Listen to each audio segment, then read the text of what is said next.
अरे कहाँ चले गए तुम सब? पूजा, ओ कविता, घर में कोई नहीं है क्या? अरे मेरी बेटियां कहाँ हो? इधर आओ, देखो मैं तुम्हारे लिए क्या लेकर आया हूँ, जल्दी आओ। पापा आ गए, पापा आ गए। पापा हमारे लिए क्या लाए हैं? अरे तुम दोनों बहनों के लिए बाजार से नए कपड़े खरीद कर लाया हूँ। अरे ये देखो, दो कपड़े, एक लाल और एक नीला। हमारे लिए नए कपड़े लाए हो? कितने सुंदर हैं। हाँ, आज पैसे मिले, जमींदार बाबू ने पैसे दिए तो सोचा तुम दोनों के लिए कपड़े ले आओ। ये लो। मुझे ये लाल कपड़ा पसंद नहीं है पापा, मैं वो नीला वाला लूंगी, वही मुझे दीजिए। बेटा, मैंने दोनों के लिए एक ही जैसे कपड़े लाए हैं, बस रंग अलग अलग है। तुम्हारे लिए ये लाल पसंद करके लाया हूँ और कविता के लिए नीला। अगर तुम्हें पसंद नहीं आया तो बाद में तुम्हें दूसरा ला दूंगा मैं। अभी ये रख लो, कोई बात नहीं।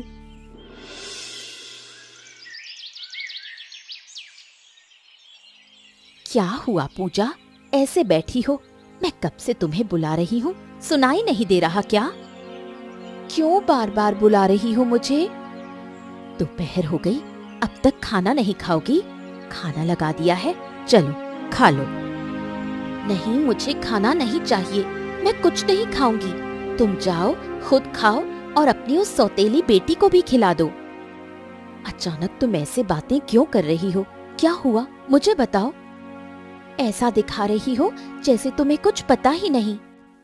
अच्छा, समझ गई, वो नए कपड़े पसंद नहीं आए, इसलिए अभी तक नाराज बैठी हो, है ना? तुम्हारे पापा ने कहा ना कि वो तुम्हें दूसरा कपड़ा दिला देंगे। मुझे नया कपड़ा नहीं चाहिए, मैं वही नीला वाला लूंगी, मुझे वही चाहिए। तू मेरी अपनी बेटी है और वो मेरी सौतेली बेटी। तू एक कपड़े के लिए दुखी रहे, ये मैं कैसे सहूं? ठहर। कविता, कविता, इधर आओ। क्या हुआ माँ, आपने मुझे बुलाया? तुम कैसी लड़की हो? तुम्हारी छोटी बहन पूजा नीले कपड़े के लिए जिद कर रही है और तुम बड़ी बहन होकर भी उसे देने को तैयार नहीं हो। पूजा तो हर महीने नया कपड़ा खरीदती है, मैं तो नहीं खरीदती। मुझे ये कपड़ा बहुत पसंद आया है। मुझसे बहस कर रही हो? जाओ, अभी वही कपड़ा लाकर पूजा को दे दो। तुम ये लाल वाला ले लो। लेकिन मुझे कोई लेकिन नहीं सुनना, अभी जाओ और वो कपड़ा उसे दे दो। अरे गोपाल दा, मैंने कहा ना पेड़ पे चढ़ के डाल काट लूंगा, आप नीचे रहिए। अब आपकी उम्र हो गई है, आप इस पेड़ पर चढ़ सकते हैं क्या? आप भी गजब करते हैं। अरे ये क्या कह रहा है नंदन? पेड़ पर चढ़कर डाल काटने का मेरा अनुभव 20-30 साल पुराना है। तू गजब बात करता है। चल, और तुम कह रहे हो कि मैं नहीं कर पाऊंगा? गजब बात करते हो भाई। अरे वो ठीक है, आपका अनुभव बहुत है, लेकिन उम्र भी तो हो गई है। लेकिन इस उम्र में इतने बड़े पेड़ पर चढ़ना ठीक बात नहीं है। अरे तुम ऐसी बातें मत करो, बाद में जमींदार रमेश बाबू मुझे काम से निकाल देंगे। अच्छा चलिए ठीक है, आप जरा संभल कर काटिएगा, मैं नीचे हूँ, डालें समेट रहा हूँ। ठीक है, आराम से आराम से। हाँ चलिए।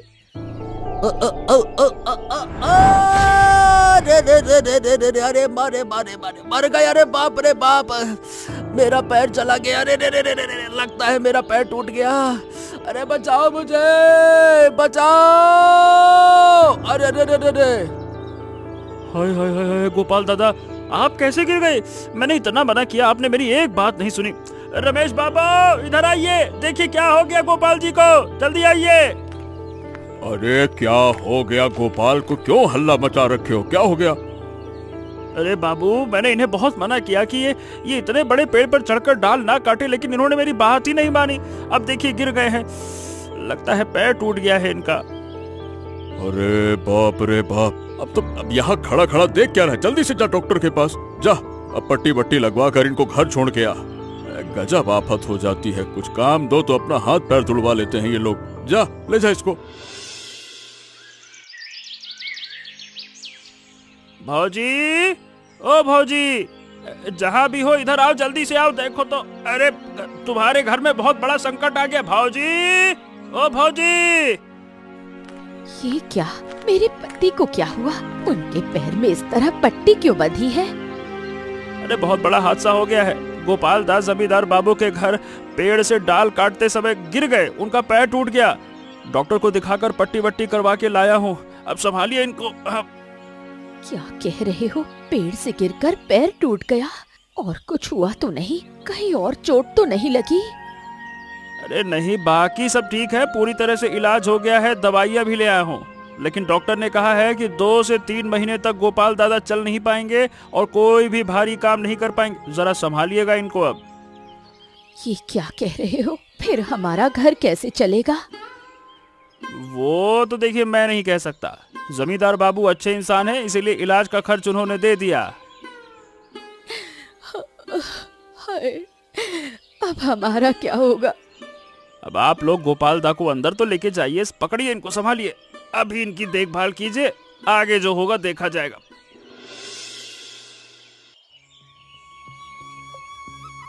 समझ नहीं आ रहा कि घर कैसे चलेगा। जो थोड़े पैसे थे उनसे किसी तरह इतने दिन गुजारा किया, अब तो भूखे मरने की नौबत आ गई है। अरे तो मैं क्या करूं? मैं बीमार हूं, चाह कर भी कुछ नहीं कर पा रहा हूं। वो तो दिख ही रहा है, एक छोटे से काम पर गए और ये हादसा कर बैठे। कैसे डाल काट रहे थे, कहाँ ध्यान था तुम्हारा? दिमाग में कुछ था भी या नहीं? अब मेरी उम्र हो गई है, इस उम्र में भी पेड़ पर चढ़ा, वो भी तुम लोगों के लिए, तुम्हारी भलाई के लिए इतना सब करता हूँ और तुम उल्टा मुझे सुना रही हो। हमारे लिए इतना कर रहे हो और अब हम सब भूखे मर रहे हैं, ये नहीं दिख रहा? अरे मैंने तो कहा था कि जमींदार बाबू के पास जाओ, वो कोई काम दिलवा देंगे, लेकिन तुम लोग मेरी बात ही नहीं सुन रहे। अब मैं औरत होकर दूसरों के घर काम करने जाऊं? ये बात आपने मुझे क्यों नहीं बताई पिताजी? मैं आज से ही वहाँ काम करने जाऊंगी। घर की जिम्मेदारी माँ आप संभाल लेना। हाँ हाँ, जाओ काम करके इस परिवार को बचाओ, तुम्हारा बाप तो भूखा मर जाएगा। मैंने कहा ना मैं काम पर जाऊंगी। आप पिताजी को कुछ मत कहिए माँ, वो वैसे ही बीमार है।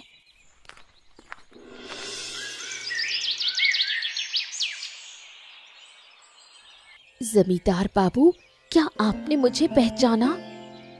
अरे हाँ हाँ हाँ, पहचान लिया तुम्हें। तुम तो वो गोपाल की बड़ी बेटी कविता हो, है ना? जी जमींदार बाबू, गोपाल मेरे पिता हैं, उन्होंने ही मुझे आपके पास भेजा है। हाँ हाँ हाँ, गोपाल की हालत तो मुझे पूरी तरह से पता है। मैंने ही नंदन को भेजा था उससे बात करने के लिए। गोपाल 2-3 महीने तक काम नहीं कर पाएगा, लेकिन मैं भी इतना समय बैठकर तुम्हें पैसे नहीं दे सकता। पैसे की कीमत होती है भाई। ऊपर से मैंने उसके इलाज का पूरा खर्च भी दिया है, और कितना पैसा दूं? आप कितने अच्छे इंसान हैं, ये सब जानते हैं। आपने इलाज पर इतना खर्च किया, यही बहुत बड़ी बात है। कोई होता तो शायद वो भी नहीं करता। खैर, तुम यहाँ काम कर सकती हो, ज्यादा कठिन काम नहीं है, बस खाना बनाने का काम है। अगर कोई दिक्कत हो तो मुझे बताना। और हाँ, तुम ये सब काम कर तो लोगी ना? ऊपर वाले की मेहर से मैं लगभग सब काम कर लेती हूँ। माँ के रहते जो कुछ सीखा था सब याद है। घर में सारा खाना मैं ही बनाती हूँ। क्यों, तुम्हारे घर में तो तुम्हारी एक और माँ बहन भी है ना, वो कुछ नहीं करती है? वो लोग ज्यादा कुछ नहीं करते, ज्यादातर काम मुझे ही करना पड़ता है। आप समझ ही रहे हैं। खैर, जो भी काम होगा मैं कर लूंगी, बस मेरे घर में कोई परेशानी ना हो, उनका थोड़ा ख्याल रख लीजिए। अच्छा ठीक है, कोई समस्या नहीं, तुम्हें इतनी चिंता करने की जरूरत नहीं है।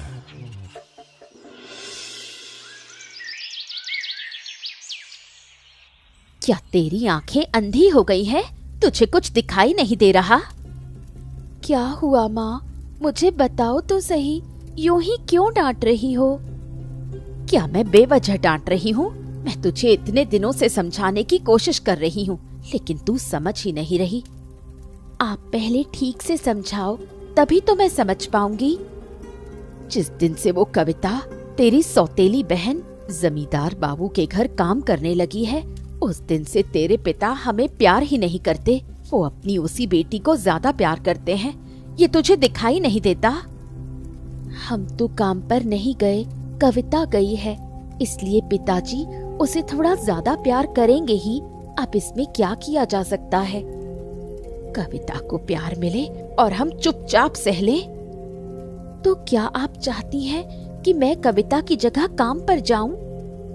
अरे नहीं नहीं, तुझे काम पर जाने की जरूरत नहीं है। मेरे पास एक अच्छा तरीका है जिसमें सांप भी मर जाएगा और लाठी भी नहीं टूटेगी। क्या तरीका है माँ?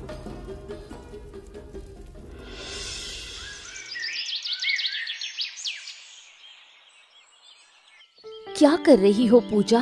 मैंने तुझसे कहा था कि आने की जरूरत नहीं है, मैं अकेली सब कर लूंगी।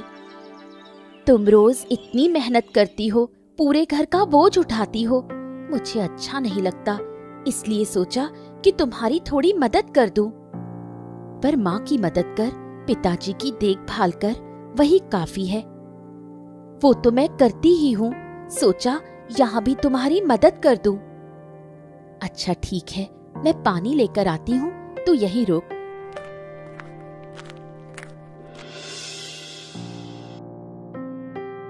क्या हुआ पूजा, ऐसी क्यों लग रही है?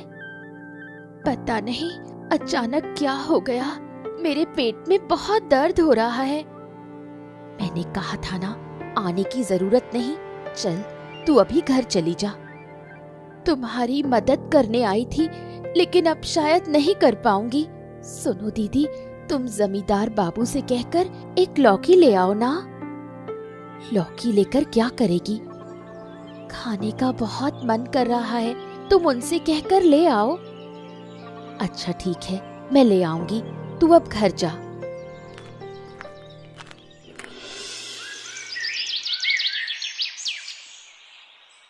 क्या हुआ पूजा, तू यहाँ ऐसे क्यों खड़ी है? मैंने तुम्हें एक लौकी लाने को कहा था ना, तुम लौकी लेकर आ रही हो, इसलिए मैं यहाँ खड़ी हूँ। अरे पागल, मैं लौकी लाई हूँ या नहीं, ये तो घर पर भी देख सकती थी, यहाँ खड़े रहने का क्या फायदा? अरे दीदी, मैंने तुमसे ये लौकी इसलिए मंगवाई है कि हम लौकी इलिश बनाएंगे। लौकी इलिश बनाएंगे? लेकिन लौकी तो मैं लाई हूँ, इलिश कहाँ से लाएगी?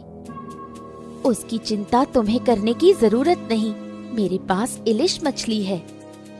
तेरे पास इलिश मछली है? अच्छा है, चल फिर घर चलकर अभी बनाते हैं। नहीं दीदी, घर पर नहीं बनाएंगे, लगता है तुम कुछ समझ नहीं रही हो। घर पर नहीं बनाएंगे तो क्या कहना चाहती हो? मेरा मन हुआ कि हम दोनों मिलकर पिकनिक करेंगे। हमारे जो बांस का बागान है, वहीं पर हम दोनों बहनें मिलकर पिकनिक करेंगे और वहीं लौकी इलिश बनाएंगे। अच्छा ठीक है, तो चलो माँ बाप को भी बुला लेते हैं। मैंने कहा ना, हम दोनों ही पिकनिक करेंगे, वहाँ माँ बाप को क्यों बुलाएं? उनके लिए खाना चाहिए होगा तो ले जाएंगे। अच्छा ठीक है, जैसा तुझे ठीक लगे। चल अब जल्दी चलते हैं और खाना बनाना शुरू करते हैं, वैसे भी काफी देर हो गई है। खाना बनाने के लिए जो कुछ चाहिए था सब मैं पहले ही बांस के बागान में रखाई हूँ। तुम वहाँ जाओ, मुझे घर पर थोड़ा काम है, मैं अभी आती हूँ। ये तो तूने अच्छा किया, सब पहले से तैयार कर दिया। ठीक है, तू जल्दी आना, मैं जाकर खाना बनाना शुरू करती हूँ। जमींदार बाबू, आप मेरे साथ चलिए, आपको कुछ दिखाना है। तुम गोपाल की छोटी बेटी हो ना? सुबह आई थी हमारे यहाँ काम करने, है ना? जी, सुबह आई थी, फिर मैं घर चली गई। लेकिन अचानक से मुझे क्यों बुला रही हो? क्या हुआ? कुछ चाहिए क्या? कोई परेशानी है क्या? गोपाल की तबीयत तो ठीक है कि नहीं है? पिताजी बिल्कुल ठीक हैं, लेकिन आपका बड़ा नुकसान हो रहा है और आपको पता भी नहीं चला। वही दिखाने के लिए आपको बुलाया है। अरे मेरा नुकसान हो रहा है और मुझे पता नहीं है? तुम मुझे दिखाने के लिए बुला रही हो? क्या कह रही हो, कुछ समझ नहीं आ रहा है। मैं कहूँगी तो शायद आप विश्वास नहीं करेंगे। आप मेरे साथ चलिए, अपनी आँखों से देखेंगे तो यकीन हो जाएगा। अरे जब तुम इतना कह रही हो तो चलो देख लेते हैं। अरे नंदन, कहाँ है तू? नंदन, अरे नंदन कहाँ है? इधर आ, मेरे साथ चल, चल आजा। अरे जमींदार बाबू, आप लोग यहाँ? क्या आप भी हमारे साथ पिकनिक करने आए हैं? अरे हम यहाँ पिकनिक करने नहीं आए हैं। तुम लोग ये जो पिकनिक कर रहे हो, ये इंग्लिश मछली कहाँ से आई है, बताओ। अरे जमींदार बाबू, मैंने तो आपसे कहा था ना कि मेरी बहन ने मुझे एक लौकी लाने को कहा है। ये लौकी तो मैं आपसे ही लेकर आई हूँ। अरे बातों को घुमाओ मत, मैं लौकी की बात नहीं कर रहा, मैं इंग्लिश मछली की बात कर रहा हूँ। तुमने मुझसे लौकी मांगी थी, इंग्लिश मछली नहीं। ये मछली कहाँ से आई है? मैंने तो सिर्फ आपसे लौकी ली है, इंग्लिश मछली नहीं लाई। ये मछली तो पूजा खुद लाई है। झूठ बोलने की भी हद होती है। पूजा, कहाँ से आई है ये इंग्लिश मछली? पूजा ने तो खुद कहा है कि ये मछली तुमने चुराई है। अरे पूजा, तू चुप क्यों है? तू ही बता कि ये इंग्लिश मछली तू लाई है, मैं सिर्फ लौकी लाई हूँ। जमींदार बाबू क्या कह रहे हैं, समझ नहीं रही। पूजा कुछ बोल, चुप क्यों है? अब मुझे कुछ समझने की जरूरत नहीं है। तुमने मेरे घर से लौकी ली और इंग्लिश मछली चुरा ली, ये साफ दिख रहा है। गोपाल की बेटी होकर तुम ऐसा करोगी, मैंने कभी सोचा भी नहीं था। तुम्हें काम देना ही मेरी गलती थी। चलो अभी गोपाल के पास चलते हैं, मैं कुछ नहीं कहूँगा, वही तुम्हारा फैसला करेगा। चलो। जमींदार बाबू, एक बार मेरी बात समझिए, मैंने कोई मछली चोरी नहीं की, मुझ पर विश्वास कीजिए। मैं वही मानूंगा जो अपनी आंखों से देखा है। तुम अभी चलो। नंदन, इन्हें ले चल, चल।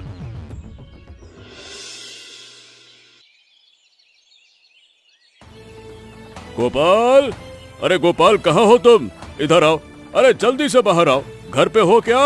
अरे जल्दी आओ गोपाल। अरे जमींदार बाबू, अरे आइए आइए आइए आइए, मेरे घर में आपका स्वागत है, बैठिए। अरे कहाँ बैठाऊं मैं आपको? अरे सुनो, कुछ बैठने का इंतजाम करो, जमींदार बाबू आए हैं। मैं यहाँ बैठने नहीं आया, मैं तुम्हारे पास न्याय लेने आया हूँ और ये फैसला तुम्हें ही करना होगा। न्याय? अरे मालिक, आप न्याय करते हैं, मैं कहाँ से? किसके खिलाफ न्याय? क्या हुआ बताइए बाबू। मैं तुम लोगों से इतना लगाव रखता हूँ, तुम्हारे इलाज का खर्चा उठाया और तुम्हारी बात मानकर तुम्हारी बेटी को अपने घर में काम दिया, लेकिन उसी बेटी ने मेरे घर में चोरी कर ली है। मेरी बेटी कविता ने, जो आपके घर काम करती, उसने चोरी की? ये बात मैं नहीं मान सकता बाबू, वो नहीं कर सकती है। आज मैंने उसे रंगे हाथों पकड़ा है। ये देखो इंग्लिश मछली, ये मछली तुम्हारी बेटी मेरे घर से चुरा के लाई है। तुम लोगों ने अपने जीवन में कभी इंग्लिश खरीदी भी नहीं होगी, है ना? हमारे तो 2 वक्त का खाना चलाना मुश्किल हो रहा है, इंग्लिश मछली कहाँ से खरीदेंगे बाबू? तो अब अपनी बेटी से ही पूछो कि कहाँ से खरीदा उसने। बाबू मेरी बात पर विश्वास कीजिए, मैंने चोरी नहीं की, सच कह रही हूँ। पूजा। अरे चुप कर, मुझे बाबा बाबा मत कह। अरे तू मेरी बेटी होकर ऐसा काम करेगी, ये मैंने कभी सोचा नहीं था, और ऊपर से पूजा पर इल्जाम लगा रही हो। अभी इसी वक्त मेरे घर से निकल जाओ, आज के बाद तुम इस घर में कभी वापस नहीं आओगी। निकल जाओ यहाँ से, निकलो। बाबू मुझ पर विश्वास करो। अरे मैं तुम्हारी कोई बात नहीं सुनना चाहता, मैंने कह दिया ना, मुझे बाबा मत कहो, और अभी के अभी यहाँ से निकल जाओ, निकलो यहाँ से। ये क्या, तुम्हारे पैर में अभी भी पट्टी बंधी है? आज तो इसे काटने की बात थी ना। अरे भौजी, डॉक्टर ने फिर से नई पट्टी कर दी है। नई पट्टी? आज तो पुरानी हटनी थी, फिर नई क्यों? डॉक्टर ने जांच करके देखा कि हड्डी अभी तक जुड़ी नहीं है, इसीलिए नई पट्टी करनी पड़ी, और 2-3 महीने तक गोपालदा कोई काम नहीं कर पाएंगे। ये क्या कह रहे हो नंदन? मैं कुछ नहीं कह रहा, जो डॉक्टर ने कहा वही बता रहा हूँ। अच्छा मैं चलता हूँ। ठीक है गोपाल दा। नंदन ये क्या कह कर गया? अब हमारा क्या होगा? अगर तुम अभी भी काम नहीं कर सकते तो घर कैसे चलेगा? क्या हम भूखे मरेंगे? अरे हड्डी अभी जड़ी नहीं है तो इसमें मैं क्या कर सकता हूँ? अगर तुम लोग कुछ कर सकते हो तो करो। हम क्या करें? क्या जमींदार के पास जाएं? जमींदार के घर चोरी करने के बाद अब फिर वहां जाओगी? वो अब कोई काम नहीं देंगे तुमको। असल में कविता ने वहाँ चोरी नहीं की थी। हमें लगा कि तुम कविता को ज्यादा प्यार करते हो, इसलिए हमने उस पर झूठा इल्जाम लगाया। तुम इतना घटिया काम कर कैसे सकती हो? उस समय कर बैठे, लेकिन अब अपनी गलती समझ आ रही है। चलो अब जमींदार के पास जाकर सच बता देंगे और कविता को ढूंढकर उससे माफी मांगेंगे। मेरी बेटी निर्दोष थी, ये साबित करने के लिए मुझे वहां जाना ही होगा। तुम लोगों ने इतना बड़ा घृणित काम किया है, अब उसे स्वीकार करने आए हो? हमसे गलती हो गई जमींदार बाबू, कृपया हमें माफ कर दीजिए। हमें यहाँ कोई काम दे दीजिए। तुमने मेरे साथ अन्याय नहीं किया, बल्कि कविता के साथ किया है। माफी मांगनी है तो कविता से मांगो। कविता कहाँ गई है? हमें नहीं पता। मैं सब जानता था। जब पूजा ने मछली छिपाई थी, मैंने खुद देख लिया था। तुम लोग हमेशा कविता के साथ अन्याय करते रहे, इसीलिए मैंने उसे अपने पास रख लिया। दीदी, मुझसे गलती हो गई, मुझे माफ कर दो। मैं तुम्हारी छोटी बहन हूँ, मैंने गलती की है। क्या तुम मुझे माफ नहीं करोगी? जमींदार बाबू, मैंने सबको माफ कर दिया है। पूजा मेरी छोटी बहन है, मैं उससे नाराज नहीं रह सकती। तुमने माफ किया तो मैं भी माफ करता हूँ, लेकिन अगर तुम्हें अपना घर चलाना है तो सावित्री और पूजा, तुम दोनों को यहाँ काम करना होगा। काम करोगी तो पैसे मिलेंगे, उसी से घर चलेगा और कविता यहीं रहेगी।